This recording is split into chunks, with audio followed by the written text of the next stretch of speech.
All right, we're back with Bill O'Reilly, the king of cable news. Love to have him on my show. Honored, proud. And without further ado, Bill, welcome to the show. Thanks, Wayne. So question number one would be about the Paul Manafort trial. Obviously, it's the first trial brought by Robert Mueller. 18 counts of bank fraud, tax evasion, conspiracy. But interestingly, nothing about Trump, nothing about Russian collusion. So what's Mueller got? And is this really terrible news for Donald Trump?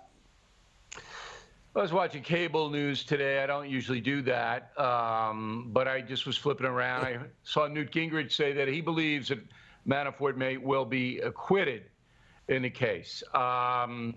If that's true, that would be a very black mark against Robert Mueller. But I don't want to speculate. I mean, it's just Gingrich's opinion. But it struck me that he was saying it with some kind of certainty. I looked at the charges against Manafort, and if they are proven, and there's a witness that worked closely with Manafort that apparently is going to testify against him, he's going to go to prison for a fairly long stretch. There's a lot of money, $60 million involved here.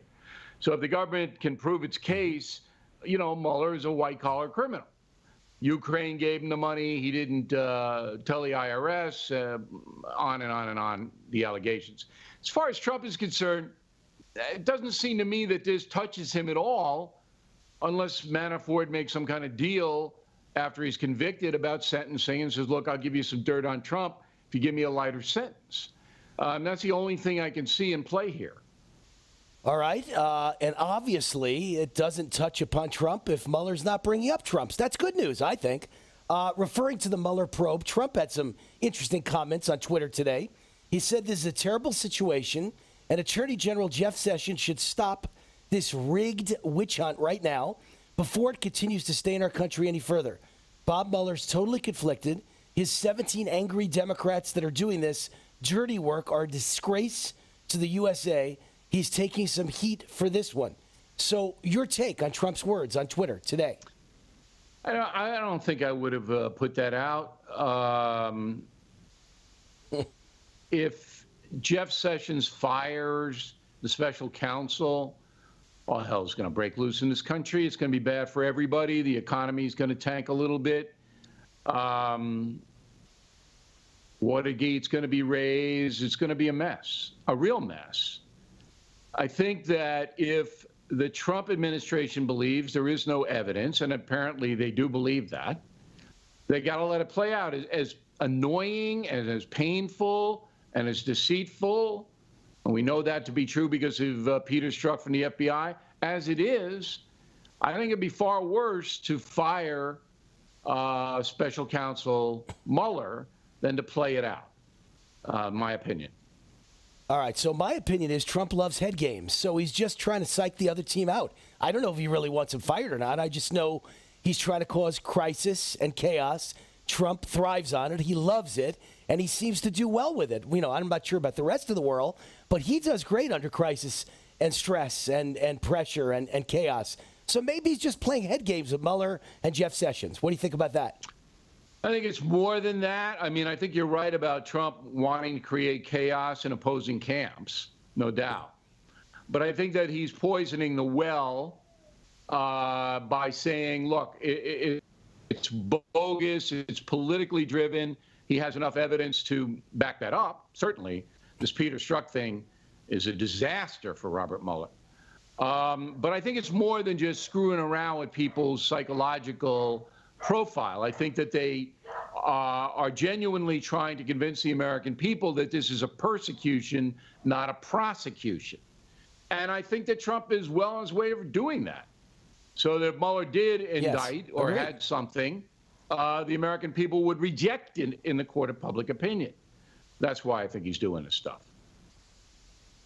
Right, agreed. And he does it, and it's working, because I think it's a witch hunt. So, all right, last topic, and it's interesting because, Bill, you chose this topic, but it's my topic without you knowing it in my weekly newspaper column. Comes out tomorrow, and it's about the fact that the Democrats are self-destructing with socialist and basically Marxist ideas, and Medicare for all that would cost us $33 trillion. The whole American budget's only $4 trillion. Are they self-destructing? I think they are. I think this is a disaster a disaster of a message for the Democratic Party. What think you?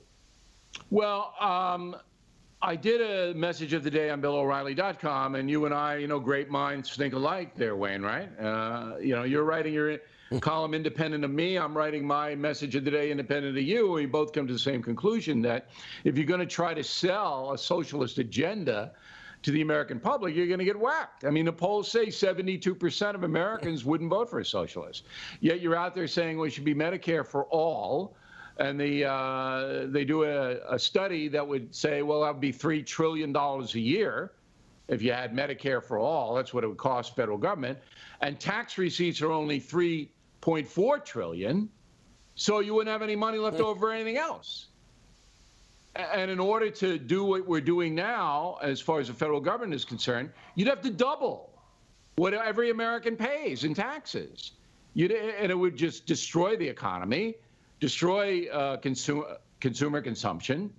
And what the Democratic Party is trying to do is mobilize younger people and poor people to go in great numbers to vote against the Republicans. That's the strategy. Bernie Sanders and Harris and the woman up in Warren, and they know it's impossible. But they put it out there just to try to gin up their far left base and their base who doesn't know anything. That's why they're doing it.